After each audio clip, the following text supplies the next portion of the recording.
Yeah, hello everyone. Kiyan here to teach you the way of our favorite FPS serial killer, Karen Asasuka, and how she gets started on Heaven Red. In this video, I will go over early game progress, what to do after chapter 3, how to effectively spend your Lifestone, and tips on moving forward. This guide will be for new players who are looking to play the game, and those that already started but confused on what to do. If you want more guide like this, consider subscribing. It's free and you will gain an extra 0.00001% luck in your next gacha pull. With that being said, let's get started. When you first launch the game, you'll be going through the prologue of the story and the tutorial. It might be slow in the beginning, but that's okay. Just enjoy the story before things get snowball into the reason why this game is my favorite gacha.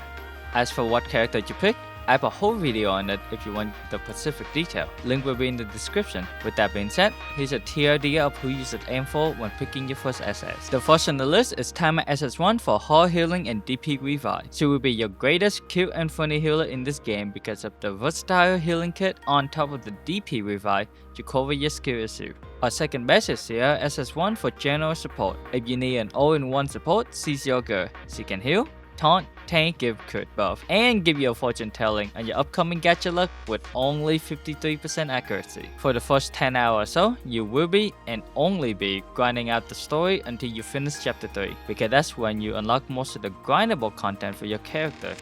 During that time, no event will be touched since they are replayable, so you can simply ignore it for the time being. Since you just started the game, there won't be much SS for you to have multiple team build. However, all you need is one team to clear the first 3 chapters and to grind your resources post chapter 3. However, I still recommend running at least a healer so you don't die in case you want to do auto. Other than that, the team comes to have at least 1 or 2 attacker, preferably AoE, 1 healer, and the rest a buffer or debuffer. Just know that don't base your team on the role but what skill they have. Don't hesitate to use S-rankers since they are still usable as a temporary unit, plus you'll level them up for the SS version anyway since the level are saved between different styles. As for early game gear, you will only need to spend your GP on Vitality and Spirit Booster and chips in Mary's store. This allows your character to be much tankier for chapter 3 and down the line. As for accessory, for the time being, just blindly click auto equip button to any of your characters so they have some stat out of it. Gear for your character before finishing chapter 3 are only there to give your character a slight boost in stat until you can get a proper gear. Once you finish chapter 3, 2 of the most important grindable content have been unlocked, which is where you start spending your time grinding for material and accessories to prep your character for chapter 4. The first place that you'll be grinding is Gem Flashback, specifically Alloy Crusher for Ruby and Diamond. This is because you will need to craft a total of 6 Overdrive Boost earrings that contain 1200 DP boosts, unless you're lucky and manage to craft all 6 in a short amount of time. This is for 2 reasons. The first reason is that you'll be making your team tankier for harder difficulty, and the second reason is that Overdrive is your best friend for dungeon run. Once you finish farming for 6 earrings, you have a choice of either continue with other gem flashback or doing Cabinet of Cultivation run. Personally, it depends if you have the time to play the game or not. If you don't and want to do something quick, then continue grinding out your gem flashback is much more ideal to speedrun daily or to spend life point. Make sure you're not only working on one, but also the other gem too.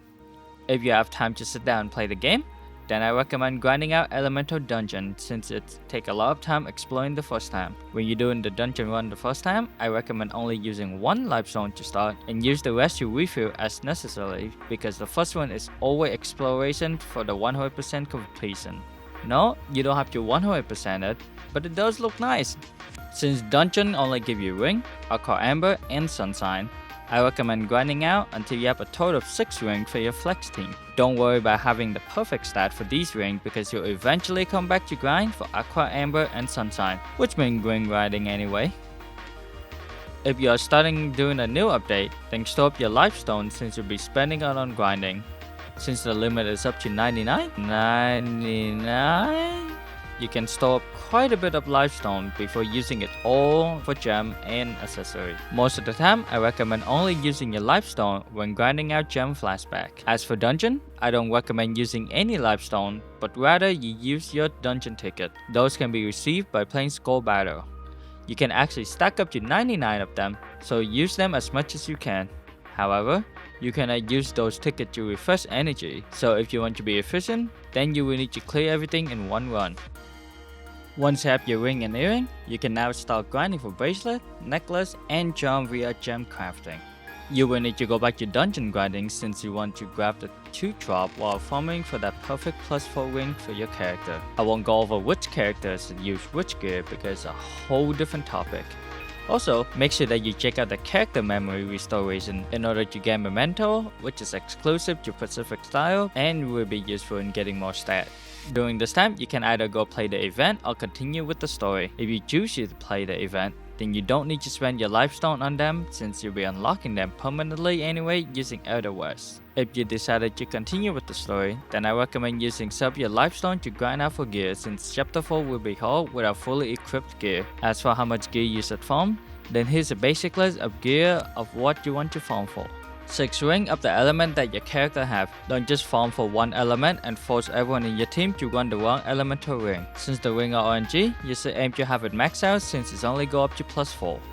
6 bracelets of the max auto attack percentage. As for element wise, you can either accommodate your character with what the element are, or based on the boss weakness that you'll be fighting. If you choose the latter, then you will need to grind a lot since there are a total of 5 element total. 6 necklace of your character elements since the necklace give them an extra elemental skill usage. This is useful for limited EX skill. If your character doesn't have elemental, then you can just equip the luck boost stat necklace. That being said, farming for those are very annoying and painful. As for charm, you will need enough for the whole team, which means a total of 36 charm total. Once you think you're set, you can make more accessories for your other team so that you have a diverse team. From this point onward, just make a team, grind, and do harder content of the story. One thing I need to mention is that all of the gear is shared between each team, so technically you don't have to farm for them, and you can just always farm for the perfect stat. Hopefully this video will help you new player out. Let me know down in the comment if there's anything else I should mention, and I might make another video. If you have any more questions, don't hesitate to join the Discord server that I'm in, including my latest server, Hebban CC. It'll be more oriented toward my video and generally haven't been read. With that being said, thank you for watching. Like and subscribe if you like the video. If you don't, you know what to do. Now we'll go touch some grass. Now with my kid, I'm gonna go play Monster Hunter.